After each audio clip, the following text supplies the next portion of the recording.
Hello, Dr. Anita Ghare speaking here to explain the topic metals and theories of bonding in metal. There are 4 points in this topic we are going to discuss. First point, that is the introduction. In introduction, when we see the periodic table, then we can see that there are large number of metals which are shown by gray color. uh, Blue color they are no metalloids, and yellow color they are non-metals. This table it shows the uh, differences between metals, metalloids and non-metals. Metals they are good conductor of heat and electricity. They are having metallic luster, high density, while non-metals they are not having metallic luster. They are not good conductor of heat and electricity, and they are generally forming volatile or non-volatile compounds. Metalloids they are showing properties in between metals and non-metals. The second point, that is properties of metallic solids. As we all know that metals are characterized by metallic luster, shining surface on the metal surface. This is the important property of metal. Second important property of metal is metals are malleable and ductile. Malleable means they can be flattened into sheets, and ductile means they can be drawn into wires, and they can be used for various preparation of utensils and for artwork. uh, Third important property of metal, characteristic property, that is crystal structure. Metals have definite crystal structure, body centered cubic structure, face centered cubic structure, and hexagonal close packed structure. Body centered cubic structure is shown by iron, vanadium, niobium, chromium.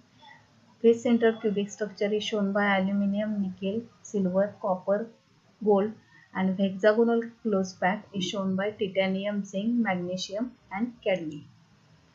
Next important property, that is metals show high electrical and thermal conductivity. They are good conductor of heat and electricity because of presence of mobile electrons.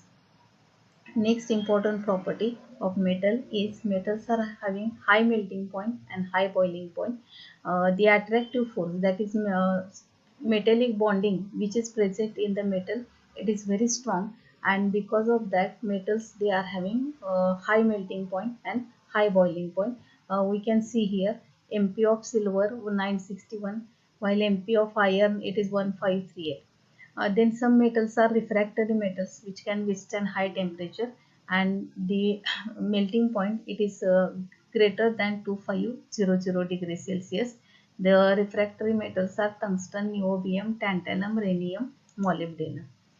Due to close packing of constituent, that is metal atoms, metals are having high density, and the highest dense element metal in the periodic table is osmium with the density 22.6 gram per cm cube. Next important property, metal can form alloy, and alloy is combination of metals or metals combined with one or more other element. Brass and bronze, these are important alloy that we are using daily life. Then next property, that is emissivity. Metals when they are heated to high temperature they emit the electron. This is called thermionic emission. The examples are cathode lamp and incandescent lamp. Some metal emits electrons when exposed to light. This is known as photoelectric effect, and it is used in solar panel. Next important property, that is elasticity. Metals are having high elasticity. They can stand high stress. The next important property, that is sonority. Metals are sonorous. They produce a specific sound when struck with a hard object. Uh, Next point, that is theories of bonding in metal. To explain the characteristic properties of metals are due to metallic bonding. It is a, very important type of bonding, and because of that we can see the characteristic property. Now, first attempt was made by Drude and Lawrence. They have given, to explain the metallic bonding, they have given the free electron theory. Free electron theory first introduced by Drude, and then it was extended by Lawrence. Uh, According to this theory, the metal ions, as they are having low ionization energy, they are losing electron and they are forming positively charged metal ions. These positively charged metal ions, they are occupying the lattice point. They are known as kernels, and the sea of electron, that is mobile electron, the electrons can move anywhere in the metal lattice. It is forming a electron cloud. There is attractive force between the positively charged metal ion and sea of electron, and this attractive force is nothing but metallic bond. This is metallic bonding. The metallic bonding can explain the metallic luster. It can explain the high thermal conductivity and electrical conductivity of the metal ion metal.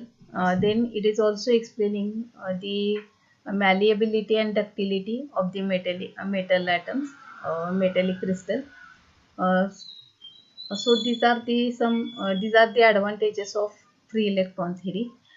Then limitations of free electron theory. It failed to account quantitative calculation of cohesive energy, specific conductance, and specific heat. Then these are a few points. Before we will discuss the molecular orbital theory. These are few points to remember. Uh, so that we can remember the formation of molecular orbitals. As in valency bond theory, we know that whenever there is axial overlap, that is SS overlap, SPX overlap, or PX-PX overlap, there is formation of sigma bond. And when there is lateral or sidewise overlap, PY-PY overlap, PZ-PZ overlap, there is formation of pi bond.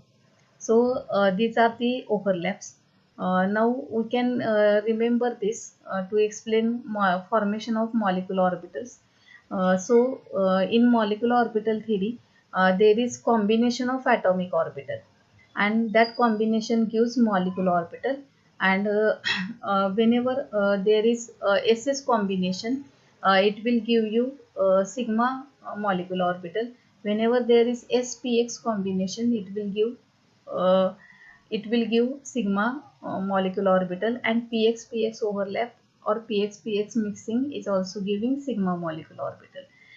Whenever there is py orbital overlap, py orbital combined with py in molecular orbital theory, pz combined with pz, it is giving uh, it is forming pi molecular orbitals.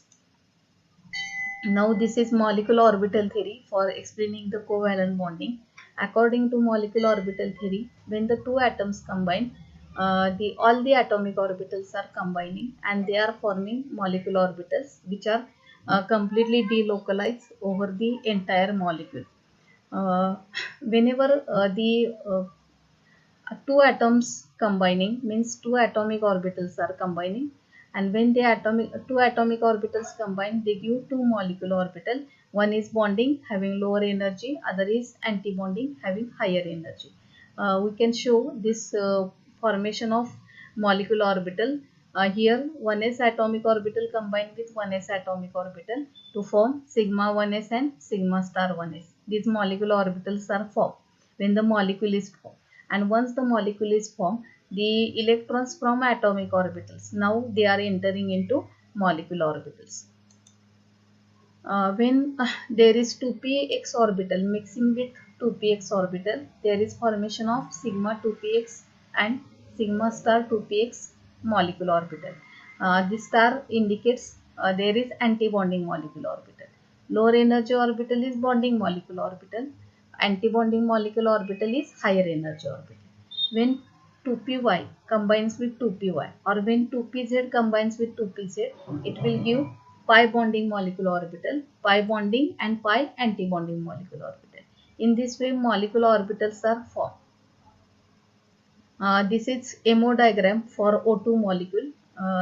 Here, this This is given for explaining the explaining the bonding, covalent bonding in simple homonuclear and heteronuclear diatomic molecule. So this is molecular orbital theory for uh, explaining the covalent bonding. But for explaining the bonding, metallic bonding, the theory was extended. The molecular orbital theory, which was given for explaining the covalent bonding, was extended by Bloch in 1928 to explain metallic bonding. Now consider the example of lithium atom. Here, lithium Li2 molecule is formed. When Li2 molecule is forming, there is we are getting this molecular orbital diagram. When two atoms are combining, then we are getting two molecular orbitals, two atomic orbitals combined. We get two molecular orbital. One is bonding, other is anti-bonding, and the electrons they are entering into bonding. When three atomic orbitals are combining, we are getting three molecular orbital, bonding, non-bonding, and anti-bonding. And these electrons filled into the molecular orbital. When we take four, then we are getting this situation. And when there is n number of lithium atom in lithium metallic crystal, then there is formation of n by 2 bonding molecular orbital and formation of n by 2 anti-bonding molecular orbital, and the electrons they are going to bonding molecular orbitals. So here we can see this formation of bonding and anti-bonding molecular orbital. Now, when the 2s atomic orbitals combine, the n number of atomic orbitals combine, we are getting n number of molecular orbital. And as these n number of molecular orbitals are closely placed, there is formation of 2s band. And this 2s band, it is half filled because of presence of one electron in 2s orbital of lithium. As 2p orbital is empty, here also we are getting same, that is formation of 2p band which is completely empty. Now if we consider beryllium atom, then in beryllium atom here 2s band is completely filled because of presence of 2 electron in 2s orbital. 2p band is empty because of there is no electron in 2p orbital. So when there is conductor, then there is this occupied level is known as conduction. It is known as valency band. Empty level is known as conduction band. When electron moves from empty filled band to empty band, then electric current is carried out. Classification of solids as conductors, semiconductors, and insulator on the basis of band theory. Here in metals, the valency band and conduction band, they are completely overlapping, and as they are overlapping, electron can move through from valency band to conduction band. So easily electron is moving from one valency band to conduction band, so it can carry electric current. It is acting as a conductor. In case of semiconductors, there is a small energy gap between the valency band and conduction band. So at absolute zero temperature, the electrons remain in valency band. They will not move to conduction band. So semiconductors are insulator at absolute zero. But at room temperature, due to small energy gap, by absorbing energy, they can move from valency band to conduction band. They can act as a conductor. In case of insulators, there is very large energy gap, and it is greater than 200 kilojoule per mole, and because of that the electron cannot move from valency band to conduction band, and we can't see the electrical conductivity. The examples of conductor are lithium and beryllium atom. Examples of semiconductors are silicon and germanium, and examples of insulators are mica and glass. So this is a classification of solid as conductors, semiconductors, and insulators on the basis of band theory. Here also we can see this same figure. Here we can see the energy gap, band gap. Thank you for patience listening. Thank you very much.